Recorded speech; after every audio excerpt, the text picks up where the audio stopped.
ونعوذ بالله من شرور أنفسنا ومن سيئات أعمالنا من يهد الله فلا مضل له ومن يضلله فلا هادي له ونشهد أن لا إله إلا الله وحده لا شريك له ونشهد أن سيدنا وسندنا وحبيبنا ومولانا محمدا عبد الله ورسوله أرسله بالحق بشيرا ونذيرا وداعيا إلى الله بإذنه وسراجا وقمرا منيرا أما بعد فقد قال الله سبحانه وتعالى أعوذ بالله من الشيطان الرجيم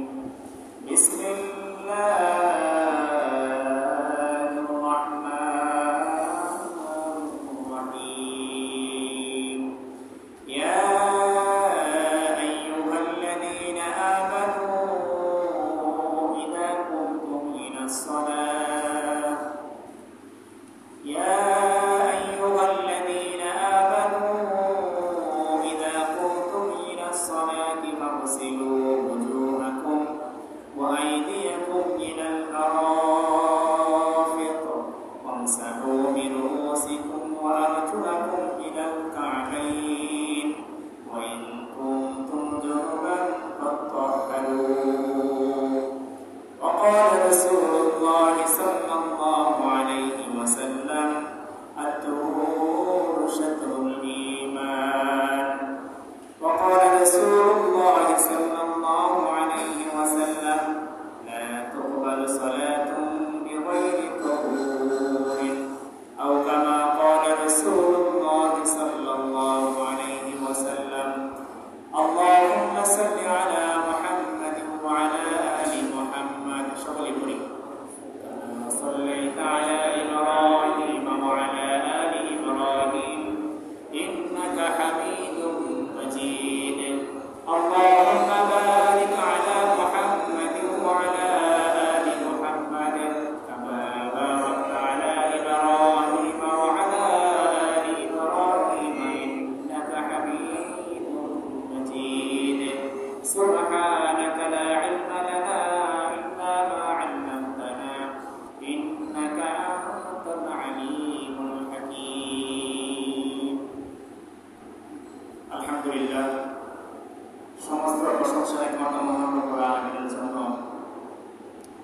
যে মহান রব্বুল আলামিন আজকে আমাদেরকে এই পবিত্র জুমার দিনে আল্লাহ পাকের মহান দুই রাকাত জুমার হুকুম দুই রাকাত জুমার সালাত আদায় করার জন্য আল্লাহ তাআলা আমাদেরকে দুনিয়ার হাজার হাজার মানুষ থেকে যাচাই বাছাই করে বিভিন্ন ব্যস্ততা থেকে মুক্তি দিয়ে বিভিন্ন ঝামেলা থেকে ফারেক করে সুস্থতার সহিত আল্লাহ পাক রব্বুল আলামিনের পায়ে সিজদা যাওয়ার জন্য মহান রব্বুল আলামিন আমাদেরকে সুযোগ করে দিয়েছেন। এই জন্য আমরা সকলে অন্তর থেকে শুকরিয়া আদায় করি আলহামদুলিল্লাহ। সম্মানিত মুসলিম ভাইরা, গত জুমা পর্যন্ত আমাদের জুমার যে ধারাবাহিক আলোচনা চলছিল সেটা ছিল নবী মুহাম্মদ রাসূলুল্লাহ সাল্লাল্লাহু আলাইহি ওয়াসাল্লামের জীবনী।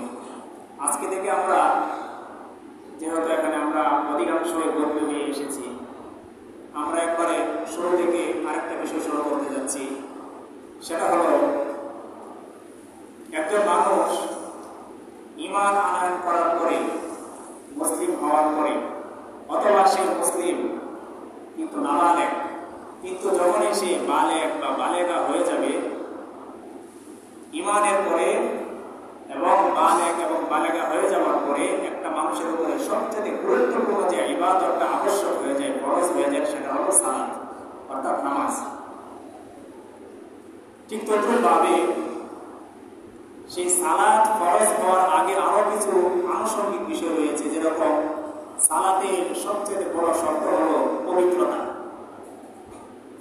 তো আমরা আজকে থেকে যে ধারাবাহিক আলোচনাটা করব সেটা হলো ঈমানের পরে যেহেতু সালাত, আর সালাতের পূর্ব শর্ত হলো পবিত্রতা। পবিত্রতা বলতে ওযু, ইস্তিনজা, গোসল, এই সমস্ত বিষয় সংক্রান্ত আমরা ধারাবাহিক আলোচনা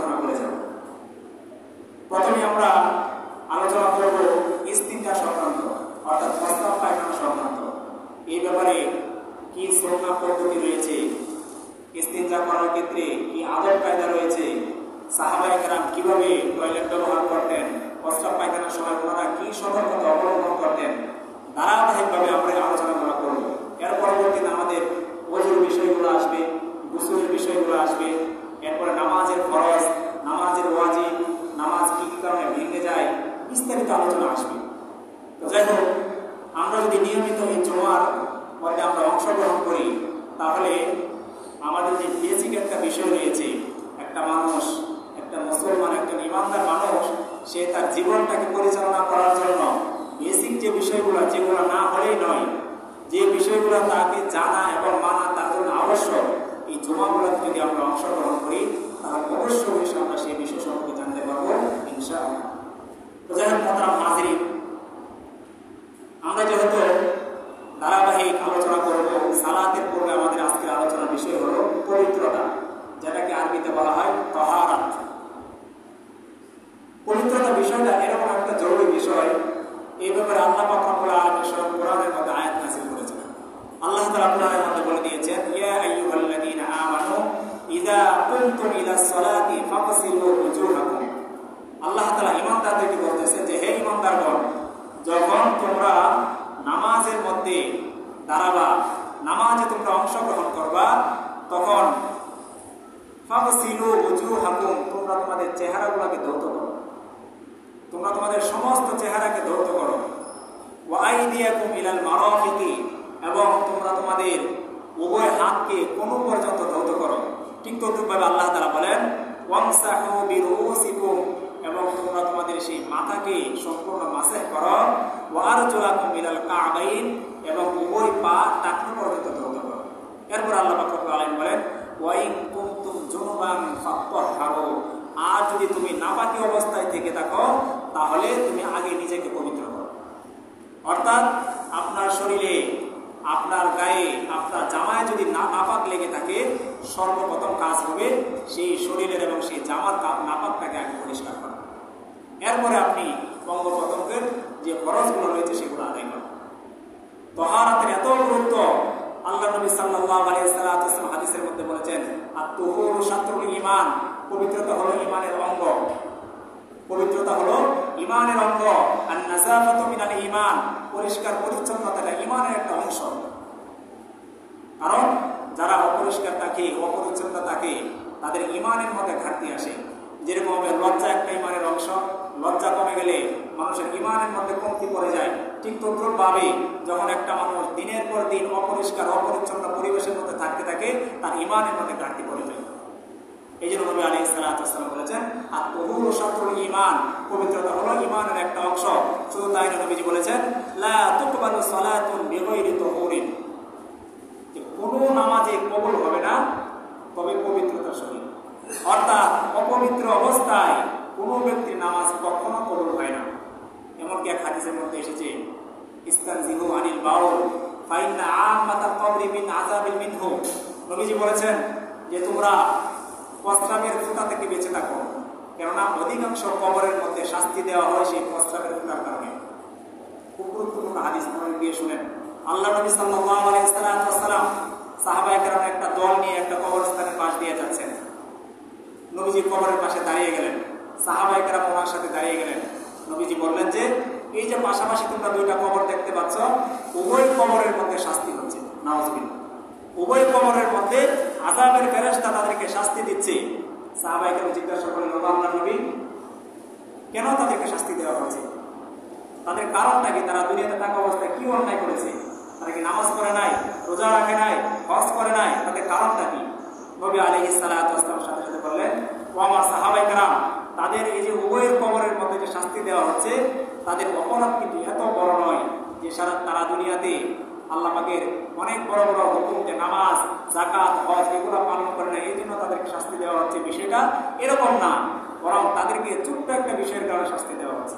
নবীজি বললেন, এই যে একটা কবর দেখতে পাচ্ছ, এই কবরের ব্যক্তিটাকে শাস্তি দেওয়া হচ্ছে।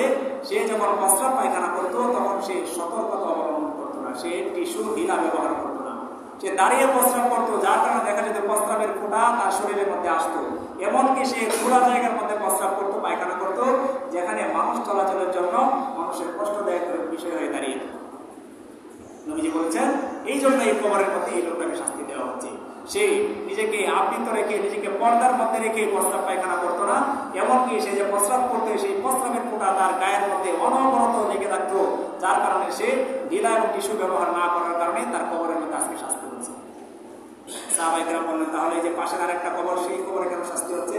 নবীজি বললেন যে ওই কবরের মধ্যে এই জন্য শাস্তি হচ্ছে, ওই কবরের ব্যক্তিটা চুগলখুরি করে সে বেড়াতো, অন্যের দোষ, একজনের দোষ আরেকজনের কাছে শুধু সমালোচনায় নিজেকে ব্যস্ত রাখতো। মানুষের বদনাম, মানুষের সেই যে দোষগুলো রয়েছে এগুলো সে মানুষের কাছে বলে বেড়াতো। নবী আলাইহিস সালাতু ওয়াস সালাম ও সাহাবায়ে কেরাম, এই যে দুই ব্যক্তির কবরে শাস্তি দেওয়া হচ্ছে বড় অপরাধ না। এক ব্যক্তিকে শাস্তি দেওয়া হচ্ছে, সে তার কবরের মধ্যে এই জন্য শাস্তির সম্মুখীন হচ্ছে যে সে প্রস্রাব থেকে বেঁচে থাকতো না, প্রস্রাবের ফোঁটা থেকে বেঁচে থাকতো না। দ্বিতীয় যে ব্যক্তির তাকে শাস্তি দেওয়া হচ্ছে, সে চুগলখুরি করে বেড়াতো, সে মানুষের দোষ, মানুষের সমালোচনা অন্যের কাছে অনবরত করে বেড়াতো। এই জন্য এই দুইজনের কবরের মধ্যে শাস্তি দেওয়া হচ্ছে। মোহতারাম হাজির, এখান থেকে আমাদের কি শিক্ষণীয় বিষয়? আমরা অনেকেই, সবাই তো প্রস্রাব পায়খানার প্রয়োজন হয়, কিন্তু আমরা টিস্যু ঢিলা কয়জনে ব্যবহার করি, পানি কয়জনে আমরা ব্যবহার করি? সতর্কতা অবলম্বন করা উচিত। এবং যারা অন্যের সমালোচনায় ব্যস্ত থাকি, এই বিষয়টা থেকে সবার জন্য আবশ্যক হলে বেঁচে থাকা। আল্লাহ পাক আমাদেরকে কবুল করুন। মোহতারাম হাজিরিন, তো বলতেছিলাম নামাজের পূর্ব শর্ত হলো পবিত্রতা। আপনি যখন নামাজ পড়তে যাবেন, নামাজের পূর্বে প্রস্রাবের পায়খানার প্রয়োজন হয়। প্রস্রাব পায়খানার ক্ষেত্রে কিছু দিক নির্দেশনা হাদিসের মধ্যে রয়েছে। যেরকম হাদিসের মধ্যে এসেছে 5টা দিক এরকম রয়েছে, 5টা দিক এরকম রয়েছে যে দিকগুলোতে ফিরে প্রস্রাব পায়খানা করা সম্পূর্ণ নিষেধ। এগুলো আমরা বাচ্চাদেরকে মাদ্রাসায় পড়াই, বেসিক বিষয়গুলো তাদেরকে ছোট সময় মুখস্থ করিয়ে দিই, আমাদেরকে হুজুরা মুখস্থ করিয়ে দিয়েছে। আজকে যে বিষয়গুলো বলবো আপনাদের সামনে, এই বিষয়গুলো বেশিরভাগ বাচ্চারা মাদ্রাসা ছোট একটা বাচ্চাকে ধরবেন, সে অনবরত বলে যেতে পারে।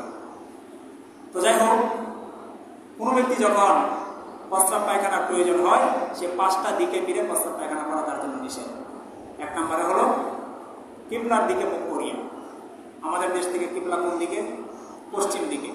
আমাদের দেশ থেকে কিবলা পশ্চিম দিকে, সুতরাং আমাদের জন্য পশ্চিম দিকে ফিরে প্রস্রাব করা, পায়খানা করা সম্পূর্ণ নিষেধ। ঠিক তদ্রুপভাবে কিবলার দিকে পিঠ করিয়া, কিবলাকে, সেই কাবাকে পিছন দিক রেখে প্রস্রাব পায়খানা করার জন্য এটা সম্পূর্ণ নিষেধ। নবীজি আরো বলেছেন চন্দ্র ও সূর্যের দিকে মুখ করিয়ে। সকালবেলা যখন পূর্ব আকাশ থেকে সেই সূর্য উদিত হয়, আমি আপনি ওই দিকে ফিরে প্রস্রাব পায়খানা করা আমাদের সম্পূর্ণ নিষেধ। এরকম হবে যখন সন্ধ্যাবেলায়, রাতের বেলা যখন চাঁদ উদিত হয়, সেই চাঁদের দিকে মুখ করে বা চাঁদকে পিছনে রেখে প্রস্রাব পায়খানা করা সম্পূর্ণভাবে নিষেধ। ঠিক তদ্রুপভাবে 4th নম্বরে নবীজি বলেন প্রবল বাতাসের দিকে মুখ করিয়া। একদিক থেকে দক্ষিণের বাতাস আসতেছে, উত্তরের বাতাস আসতেছে, আপনি ওই দিকে ফিরে প্রস্রাব পায়খানা করা শুরু করে দেন, এতে কি হবে? শরীর নাপাক হবে, কাপড় নাপাক হবে। সুতরাং নবীজি বলেছেন যে দিক থেকে প্রবল বাতাস আসে সেই দিকে ফিরে প্রস্রাব পায়খানা করা সম্পূর্ণ নিষেধ। ঠিক তদ্রুপভাবে নবীজি বলেন একেবারে বিবস্ত্র হইয়া। এটা খুবই একটা গুরুত্বপূর্ণ বিষয়। আমরা মনে করি ওয়াশরুমে প্রবেশ করছি তো করছি, হাঁটু সতর সব কিছু উদাম করে একদম খালি গায়ে প্রস্রাব পায়খানা করা যায়। বিষয়টা এরকম না।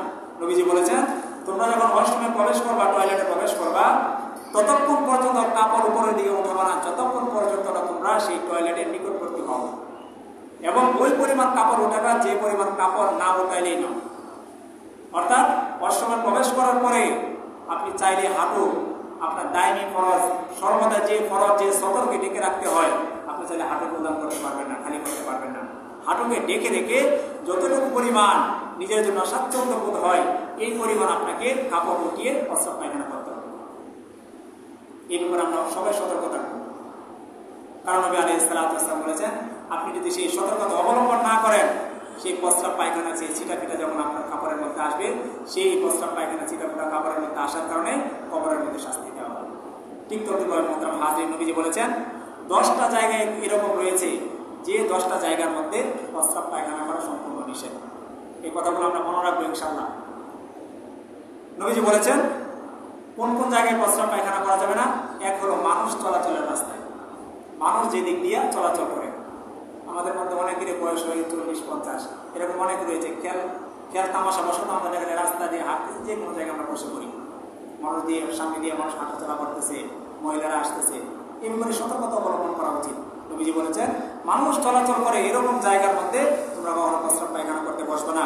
ঠিক তদ্রুপভাবে ছায়াদার ফলদার গাছের নিচে, যে গাছ আমাদেরকে ছায়া দেয়, আমাদেরকে অক্সিজেন দেয়, যে গাছের মধ্যে ফল ধরে, সেই গাছ থেকে ফল পড়তে পারে, আপনি সেই আমি সেই বা আমরা সেই জায়গার মধ্যে বসে যদি প্রস্রাব পায়খানা করি, সেই ফলটা যদি সেখানে পড়ে ফলটা নাপাক হয়ে যাবে।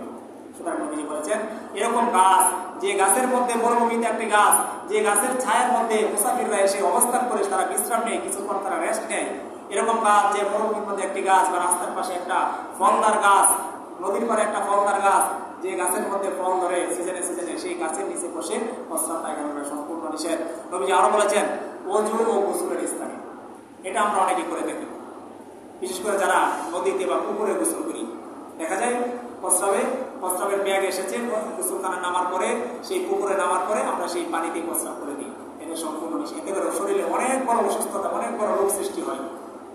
এই জন্য ওযুর স্থানে, গোসলের স্থানে, যেখানে ওযু করা হয়, যেখানে গোসল করা হয়, এর পাশে এবং এই সমস্ত জায়গার মধ্যে প্রস্রাব পায়খানা করা থেকে আমরা বিরত থাকবো। নবীজি বলেছেন গর্তের ভিতরে গুরুস্থানে, কোন গর্তের মধ্যে, বিশেষ করে যারা আমরা গ্রামগঞ্জে অবস্থান করি, বিভিন্ন গর্ত থাকে, ইঁদুরের গর্ত, সাপের গর্ত, তাদের বাসার মধ্যে যখন আমি প্রস্রাব পায়খানা করতে যাব, সে আমাকে আপনাকে আক্রমণ করতে পারে।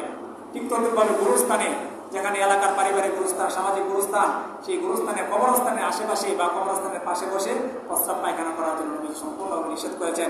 ঠিক তদ্রুপভাবে দাঁড়াইয়া বা হাঁটিয়া, এটা গুরুত্বপূর্ণ একটা বিষয়।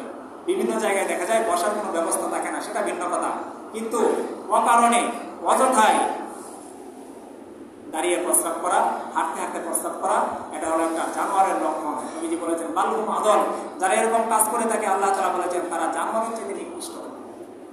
দাঁড়িয়ে প্রস্রাব করা যায় না, হেঁটে হেঁটে প্রস্রাব করা যায় না, নবীজি নিষেধ করেছেন।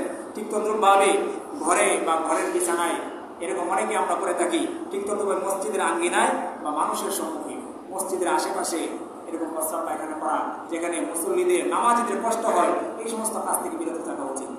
মোহতারাম হাজিরিন, এরপর নবী আলাইহিস সালাতু ওয়াস সালাম বলেছেন আমরা যখন প্রস্রাব পায়খানা করব, তখন আমাদের সাথে এরকম কোনো জিনিস যেন না থাকে যেটার দ্বারা আমাদের গুনাহের সম্মুখীন হতে হয়। নবীজি বলেছেন যখন প্রস্রাব পায়খানা করতে যাব, তখন নিজেদের সাথে এরকম কোনো জিনিস রাখবো না যেটার মধ্যে আল্লাহ পাকের নাম লেখা রয়েছে, ফেরেশতাদের নাম লেখা রয়েছে, নবীদের নাম লেখা আছে। অনেক সময় আমরা দেখা যায় ইদানিং কিছু টুপি বের হয়েছে, যে টুপির মধ্যে দেখা যায় যে আল্লাহু আকবার বা এরকম মুহাম্মদুর রাসূলুল্লাহ সাল্লাল্লাহু আলাইহি ওয়াসাল্লাম লেখা থাকে। সেই টুপি পরে আমি আপনি যদি সেই ওয়াশরুমে প্রবেশ করি, আমার আপনার গুনাহ হবে। এই কাজগুলো করা যাবে না, সতর্কতা অবলম্বন করতে হবে। নবীজি আরো বলেছেন নিজের কাছে কোনো দোয়া বা কোনো আয়াত, কোনো হাদিস লিখিত আছে, এটা নিয়ে গেঞ্জির মধ্যে আরবি লেখা, বা এরকম জামা পরেছি যেখানে কোরআনের আয়াত লেখা, কোনো হাদিস লেখা, এটা পরে ওয়াশরুমে প্রবেশ করে গেলাম, এই ব্যাপারে সতর্ক থাকতে হবে। এই সমস্ত বিষয় ইস্তেঞ্জা করার সময় সাথে নিয়ে যাওয়া সম্পূর্ণভাবে নিষেধ। ঠিক তদ্রুপ নবীজি বলেন যে ইস্তেঞ্জার সময়, প্রস্রাব পায়খানার সময় আরো কিছু জিনিস নিষেধ। এক নম্বরে হলো কথা বলা। আমরা অনেকে দেখা যায় ওয়াশরুমে গেছি, ফোনটা কানে করে নিয়ে গেছি, একদিকে প্রস্রাব করতেছে, আরেকদিকে বাড়িতে কথা বলতেছে, এগুলো করা যায় না। এটা সুন্নতের খেলাফ, আদবের খেলাফ।